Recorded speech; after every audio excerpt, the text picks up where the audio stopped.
Immense. L'endroit est immense et sa beauté aussi. Le delta du Siné Saloum est une grande richesse naturelle du Sénégal. La mer et le fleuve, la terre et le sable, les plantes et les animaux, tous semblent avoir conclu un pacte pour célébrer l'harmonie et favoriser la protubérance de la vie. Durant des milliers d'années, la nature a façonné ces paysages. Depuis un nombre incalculable de générations, les hommes qui y habitent ont puisé les ressources nécessaires à leur subsistance.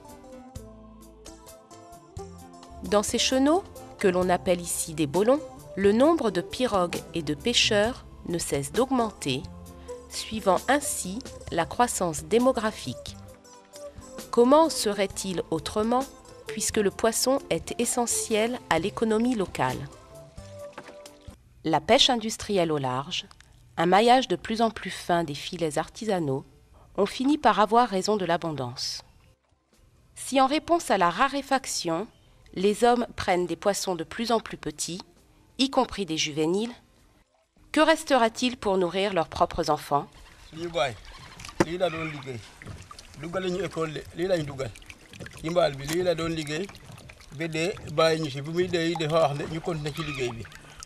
waaw man mii dama doon bëre maa ngi yore ñaari kër jigéen la ak kër fii waaw moo tax mënuma continuer parce que lamb lu toujours bu yore ñaari kër doo yaakaar benn béréb rek bu dee boro bi sa tuul ñu dem ci mbaal bi bu fekkee dégg nañu lamb feneen ñu dem.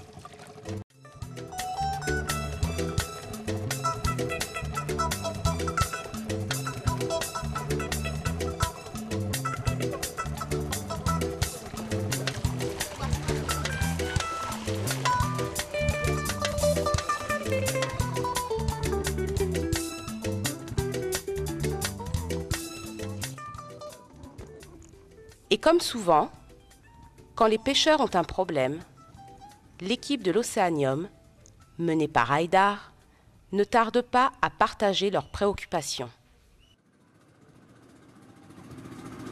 Économiquement parlant, c'est la ressource la plus importante. Parce qu'il y a l'agriculture, mais vous savez, nous vivons des périodes de sécheresse, de crise, quoi. Des périodes de crise au niveau de l'agriculture. Donc, ce qui fait que tout le monde presque s'adonne à la pêche. Nous avons senti la dégradation de la ressource, mais on ne savait pas quelle solution y apporter. Pour nous, il fallait le corriger au niveau des engins de pêche, des filets, des types de filets avec un maillage un peu normal. Mais lorsque Haïdar est venu avec l'idée de l'aire marine protégée, ça nous a fait encore beaucoup de plaisir. Interdire la pêche, imposer un repos biologique, c'est la seule façon de laisser se régénérer une nature surexploitée. Encore faut-il commencer quelque part. L'endroit n'a pas été choisi au hasard. On a répertorié 10 espèces, dont le thiof, qui est un reproducteur lent, qui est une espèce menacée en voie de disparition parce que surpêchée, qui clairement, pendant son cycle de vie, vient se reproduire dans la mangrove. Ils viennent là, dans cet enchevêtrement de racines, et qui constitue en fait un environnement particulièrement prisé pour ces poissons parce qu'ils sont abrités des prédateurs de par la forme de ces racines et bénéficient d'une richesse trophique très importante. Donc c'est une des raisons pour lesquelles le bolon du Bambouk a été choisi, en plus de la volonté locale des populations de créer une aire marine protégée. Parce que même si l'écosystème et l'environnement est favorable, s'il n'y a pas cette volonté locale de gérer leur environnement, on n'arrive à rien. Donc les gens ont voulu faire quelque chose, et l'écosystème était favorable. Ça va. Dans la périphérie du bolon du Bambouk, 14 villages se sont ralliés à l'idée de création d'une aire marine protégée. Mais il aura fallu du temps pour convaincre de l'urgence de la situation. Au début, il y avait des problèmes parce que certains ne comprenaient pas. Donc, on a tenu des séances de sensibilisation, au moins une vingtaine de séances de sensibilisation au niveau de tous les villages. On a tenu des réunions, des projections de films pour essayer de sensibiliser les gens. Ça depuis près de 2 ans. Oui. Ne pas imposer, mais expliquer. C'est la méthode de l'Océanium. Les films d'Haïdar, qui valent souvent mieux qu'un long discours, ont été diffusés des centaines de fois. des plages de pêcheurs au fin fond de la brousse. Créer une aire marine protégée, c'est avant tout en définir les contours, puis les baliser clairement afin d'avertir les pêcheurs que leurs filets ne sont plus les bienvenus.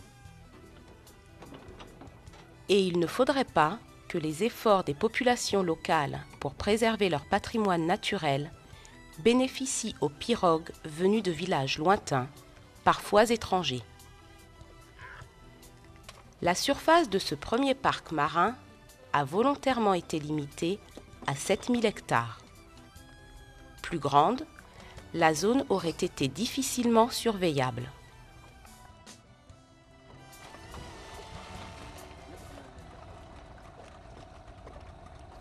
Les pêcheurs se sont reconvertis. Uniformes et carnets pour noter les infractions leur ont été remis. Désormais, membres du comité de surveillance, certains sont à terre, d'autres sur l'eau. Ils sont bénévoles, ils se déplacent pour venir ici et ils se débrouillent pour avoir à manger. On ne les nourrit même pas. Donc c'est quelque chose qu'il faut vite arrêter, c'est pas durable quoi. Quand on reçoit un ministre, on fait des shish kebab. Et voilà, les gardes, ils n'ont pas de quoi manger. Accepter de renoncer à leur métier, c'était donner la preuve de leur engagement sans faille. Mais le bénévolat ne pouvait être que provisoire. Longtemps, les actions de l'Océanium ont été financées sur les biens propres d'Haïdar. Mais ces moyens ne suffisent plus pour un projet de cette envergure. Il faut que les bailleurs s'impliquent. Peut-être on ne sait pas parler à ces gens, souvent c'est des dossiers très lourds à mettre en place et parfois c'est même des découragements parce que bon, nous on est convaincus de ce qu'on fait, on n'a pas besoin de... On ne sait même pas pourquoi il faut convaincre les autres, on ne comprend même pas, parfois il faut des avis scientifiques alors que tout fout le camp. Mais là on a eu le soutien d'un bailleur de fonds qui est le Fonds français pour l'environnement mondial, que le projet a intéressé et qui a aidé à la mise en place de parcs marins.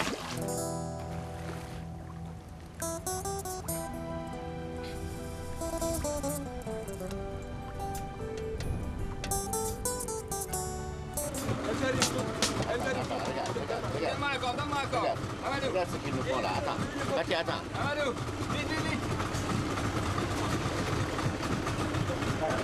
Comme ils savent qu'on va vers Missira, Sipo, tout ça, bon, ils vont profiter de notre bateau pour qu'on les dépose.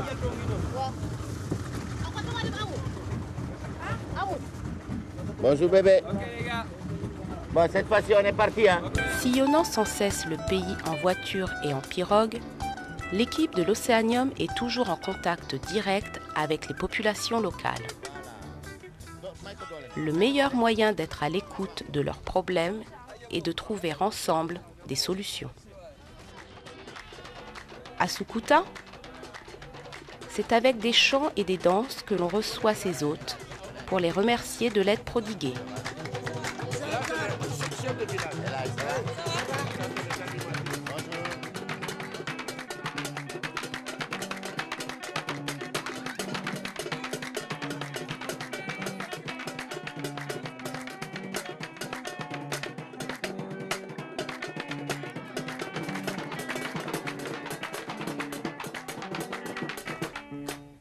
La protection de la zone assurée, il reste à trouver une solution pour apporter un revenu suffisant et durable aux populations. Ici, on est sur une sorte de plaine dégagée dans la mangrove. On va installer un campement qui sera en même temps la base du comité de vigilance, parce que pour le moment, ils sont dans la nature, ils sont installés un peu partout. Il y en a à l'entrée, il y en a ici sur le Sipo. On va installer donc leur logement, on va installer des cases pour recevoir des touristes, pour dégager des revenus, pour qu'eux-mêmes aient de quoi subvenir à leurs besoins, pour surveiller cette aire marine protégée. Avant de construire des cases et d'y faire vivre des gens, il faut s'assurer que leurs besoins en eau seront satisfaits. Le sourcier, il a bien dit qu'il y a 2 veines d'eau. Une qui vient de là, une qui vient de là. Et que les deux se rencontrent à notre point, à 9 mètres de profondeur. C'est là que l'eau est intarissable. Parce que tu vois, on veut planter beaucoup d'arbres fruitiers. Il va y avoir beaucoup de gens qui vont habiter là dans les campements. Il faut qu'ils trouvent l'eau en abondance. Le puits devra fournir suffisamment, en quantité et en qualité.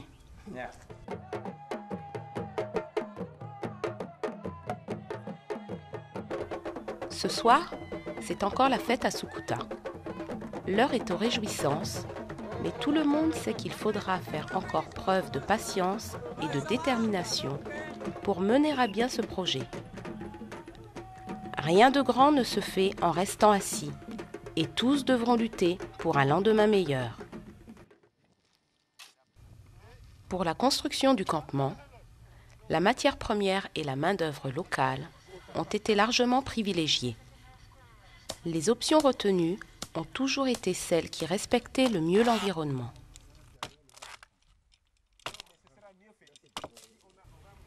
Les surveillants de l'aire marine protégée du Bangbung ont reçu une formation et ont fabriqué 10 000 briques en terre crue. Ainsi, on a minimisé le recours au ciment, favorisé l'emploi de matériaux naturels et de techniques locales. Un mirador de 12 mètres de haut a également été construit, juste à l'entrée du Bolon, à la limite de l'aire marine protégée.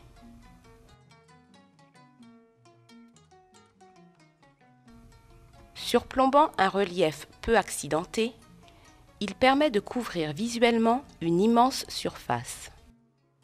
Une pirogue ne peut approcher sans se faire repérer. Celle-ci, interceptée par les surveillants, a été priée de faire demi-tour.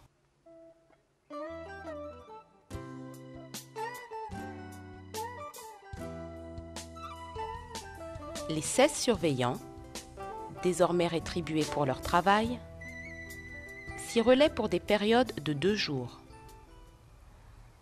Grâce au nombre suffisant de volontaires, la charge de chacun reste raisonnable, environ 4 jours par mois, ce qui leur laisse le temps pour d'autres activités. Ils ont aménagé le mirador pour y trouver le confort nécessaire. El Hadj a même mis ses talents d'artiste au service de la décoration. Ils dorment à tour de rôle et gardent le Bolon comme un trésor, 24 heures sur 24. Un trésor de nature qui se régénère et assurera le bien-être des générations futures.